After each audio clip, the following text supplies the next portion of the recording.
Friday nights in the summer air make every winter night worthwhile.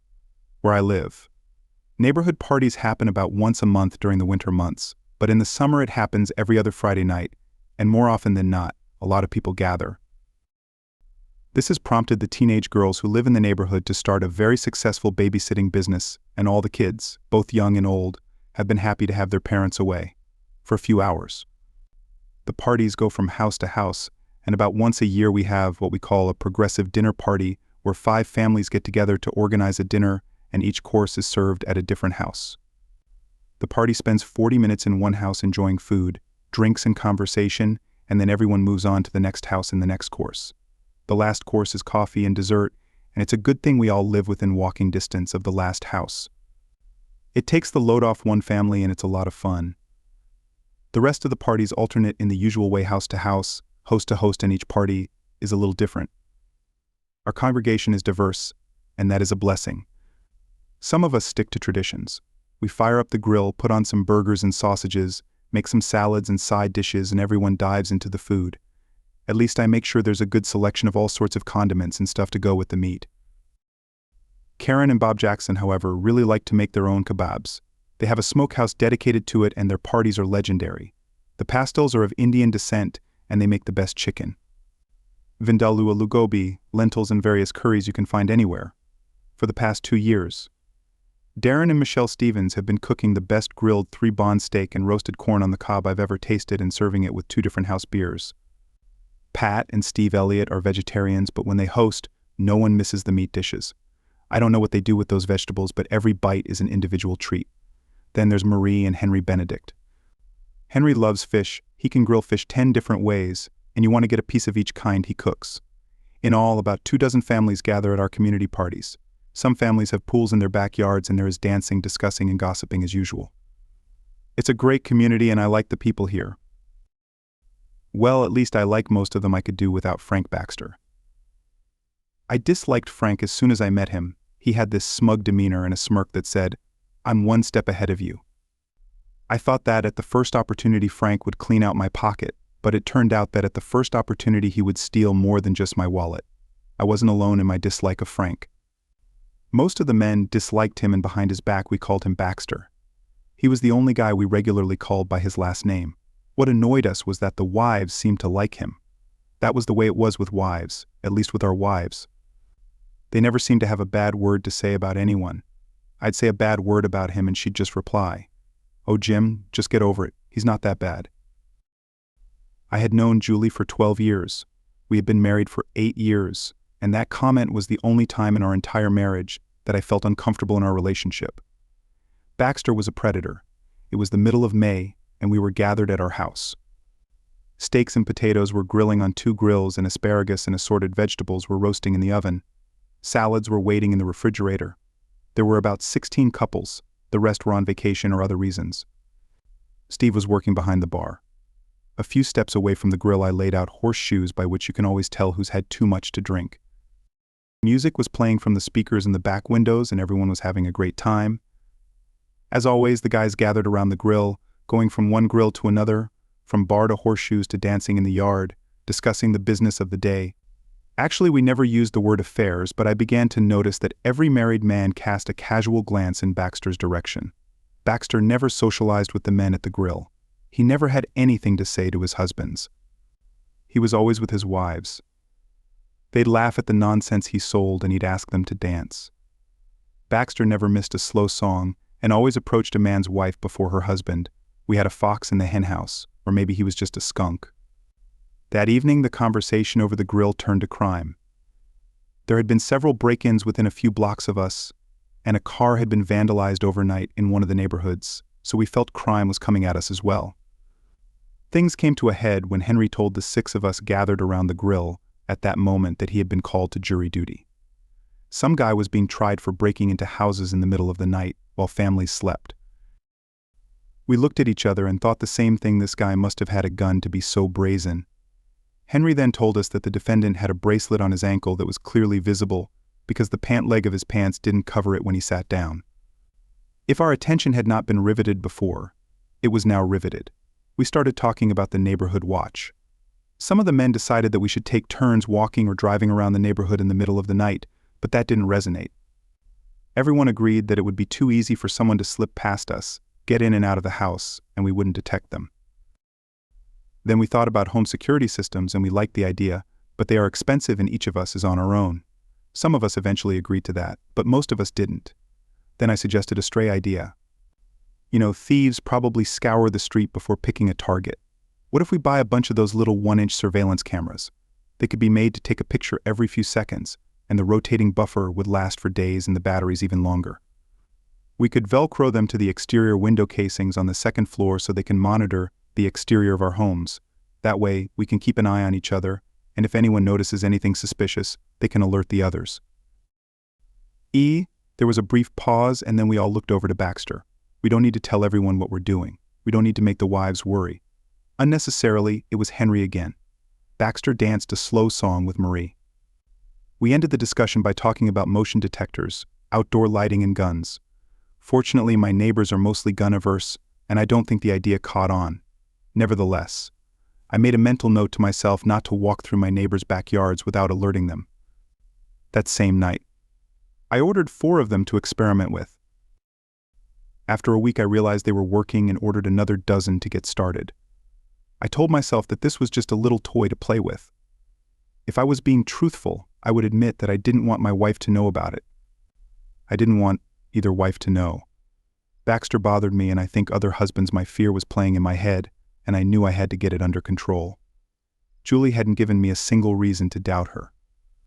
I knew that, but I was still worried that's what smirking shit like Baxter can do to a man. He stokes fear and doubt in a husband's mind, and I could swear the bastard likes it. I checked my cameras every few days while Julie wasn't home or she was asleep. I've caught Jackson walking his dog, and twice he just stood there while the mutt urinated on my mailbox. I know that's what dogs do, but it was frustrating to watch this and see Jackson doing nothing. I mentally marked that I would pee on his post myself while everyone was asleep. I saw kids playing, the mailman delivering the mail, my neighbor across the street getting the morning paper in his boxers, great guy husbands and wives going to work and coming home, and absolutely nothing out of the ordinary, truth be told. I was relieved. This is the way things are supposed to be, and my mood improved with each viewing. What's more, I soon began to enjoy it. While I was usually at work, I was able to catch a glimpse of life in my neighborhood, and with the exception of a couple of dogs, I liked what I saw. About a week after we launched Neighborhood Watch, I got a call at work from George Mitchell. George and Margaret are about 15 years older than Julie and I, and they have always amazed me with how unshakable they seem. They're like the rock that holds the neighborhood together, and whenever we have questions or problems with the locals, I turn to George. He asked if I could meet him for lunch, and I agreed. It was a heavy lunch, and our usual roles reversed. We each ordered a rhubarb, and I, oddly enough, got a beer. He pulled out his tablet and started activating it. Last night I was going over the images from the camera set up in front of the house. I noticed something, and I need your opinion on what to do about it. George lives across the street from Baxter, so he had my attention. He unfolded the tablet and ran the image. I watched Baxter's front door closely but saw nothing. Did you see it? No, what am I looking for? Look again, this time watch Baxter's backyard between his house and Darren's. Darren Stevens was one of our friends who'd missed the last party I watched, and there he was right in the palm of my hand. Baxter was walking through the backyards toward Darren's house. George stopped the picture. You caught him walking home. George brought the image forward, turned the toggle switch, and started the viewer again, almost 2 hours later. Sure enough, Baxter was walking home. We were both quiet for a while after that, until I finally stated the obvious. Darren's not going to like this. Well, that's the $64 question, isn't it? Do we tell him? Or do we keep it to ourselves? I mean, what do we really know? He stopped by for 2 hours, but they could have stayed on the back porch, and it would have been perfectly innocent. Or Darren could be married to a crook and not know it. What the hell do these wives see in this jerk? That's a question that's been bugging me for a long time. George looked at me for a moment. You don't think no? There's just a little nugget of doubt lodged in my brain. Julie, she'll never say a bad word about anyone I wish for. Once she'd spit in his eye and kick him in the balls. George laughed at this point. Yeah, I know. Julie, she'll never spit in his eye or kick him in the balls, and she'll never cheat on you the way you cheat on her. The girl loves you, so get those thoughts out of your head. I know shitheads like Baxter have a knack for creating doubt. It's one of the many things I hate about him. Well, if it makes you feel any better, he's sick of me too. Seriously, what do you mean? Seriously. Margaret is still a beautiful woman. No, that's not what I meant. It's just that I've always thought of you two as a rock, and I'm a little surprised you let Baxter get to you. Welcome to the club anyway. A few weeks ago I had a little talk with Margaret about Baxter and asked if he had ever been a problem for her. That's exactly how I phrased it, and what did she say? She laughed and said she was too old to attract a player like Baxter. How did you react to something like that? The next day I stopped on my way home from work and bought the sexiest negligent I could find and a necklace with very large stones. I laughed, shaking my head and lowering my gaze to my beer, but the seed was laid. After a few minutes, I looked at my friend again and asked, "Where did you buy that negligee? They have a store in the mall that sells stuff like that. You can't miss it all. The married men there stand in front of the window while their wives shop elsewhere." George smiled and paused, then added, "She laughed when she opened it, but she wore it that night. It was a good night."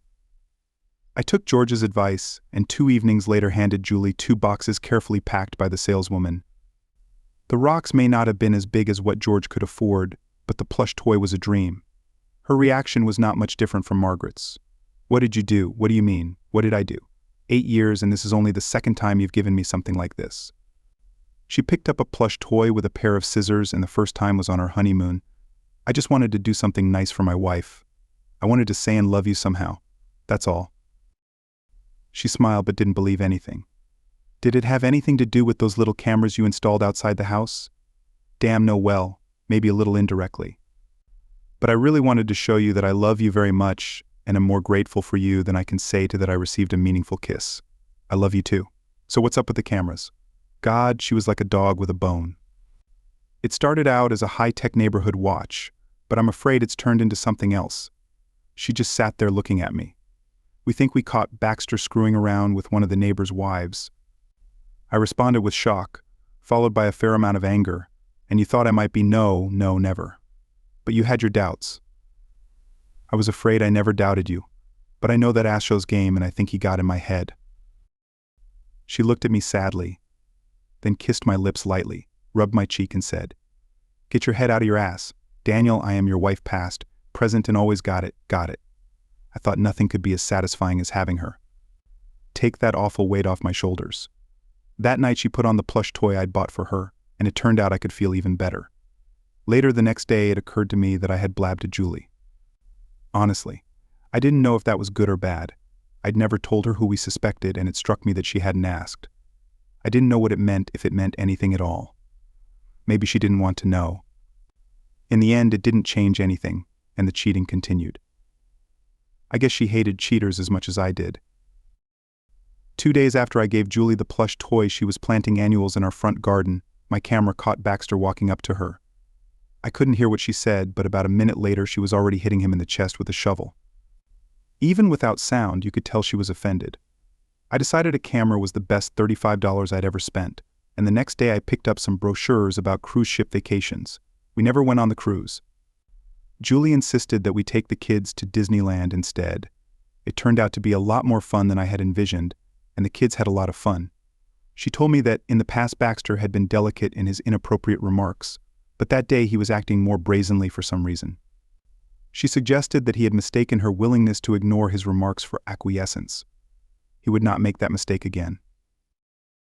So George talked to Pat and Steve Elliott. They lived behind Baxter and disliked him even more than everyone else. It seems Baxter had a habit of blowing grass clippings into the vegetable garden they planted every summer along the back of their yard. They had 2 cameras, but they didn't put either of them in the backyard, deciding they didn't want to be accused of spying on their neighbors. At George's insistence, they bought 2 more so they could watch Baxter's comings and goings in both directions. It didn't take long, but we were still surprised to discover their cameras. It seems Baxter had at least 2 cheating wives living in different directions from his house. They caught Baxter entering Craig and Barbara Perkins' house and not leaving for another 2 hours. George, Steve, and I got together for a beer after work and tried to decide what to do. On the one hand, we could throw the marriage down the stairs, and on the other hand, we could betray a friend. George said it best, "If you were the husband, what would you want us to do?" It was an easy question to answer, so we decided to call Darren and Craig and invite them over for a beer on Saturday. Somehow I was nominated to be the bellman. I was starting to hate the whole neighborhood watch idea. You can imagine what that friendly beer was like, right? There were 5 of us at the table, 3 peers and 2 angry husbands. The first plate of nachos ended up on the floor. The first pitch would have followed if Steve hadn't grabbed it first. Guys, I know this looks bad, but all you know is that he came to our house. Yeah, he came to our wives for 2 fucking hours while we were at work. Well, 2 hours anyway. We don't know if there was anything there. Their stares prevented me from finishing my sentence. Look, it's your decision. But if it were me, I'd want to know everything without a shadow of a doubt. How many times has he visited my wife? George spoke up, as far as we know, only once. Darren, I hate to tell you, but he's been to your house twice. And both times for 2 hours. We just nodded. How much do those cameras you buy cost? They're cheap, only about $35 a piece, and we always buy an extra memory card to make it easier. I want 3, 1 each for the living room, kitchen, and bedroom. Me too. And how are you going to make sure your wives don't find them? I mentally pictured their wives finding the cameras, and then all hell breaks loose and they never get the answer they want. George had a solution. Try putting them in air conditioners. The grid will hide them. We anticipated their request and I handed them each 3 cameras along with extra batteries and memory cards. All I could say was, I hope we're wrong, thanks Daniel, but we all know you're not wrong. It didn't take long and both men got the proof they needed. They kept quiet about it until they settled with their lawyers. Divorce papers were drawn up, bank accounts were divided, and credit cards were canceled at the last minute. In the end, families broke up, fathers took part-time jobs, and no one was happy. It wasn't pretty and the whole affair left the neighborhood in mourning. They say that divorce is like a death in the family. So in our community, 2 died and they were all people we loved and cared about. The first party after the breakup was somber. 2 wives were conspicuous by their absence and 2 husbands by their drunkenness. That night we put our friends to bed, but the whole night felt more like a wake than a party. It took quite a while and a blazing fire before things returned to normal. In early October, George and Margaret Mitchell celebrated their 30th anniversary. All the neighbors got together and rented a dance hall for the night. We booked a band, a bar, hired a caterer, and invited the whole neighborhood. It was an unforgettable night. George and Margaret's family was there as well as several prominent residents, and we asked everyone to bring their cell phones and take lots of pictures. We specifically asked everyone to take as many pictures as they could to make sure there was evidence.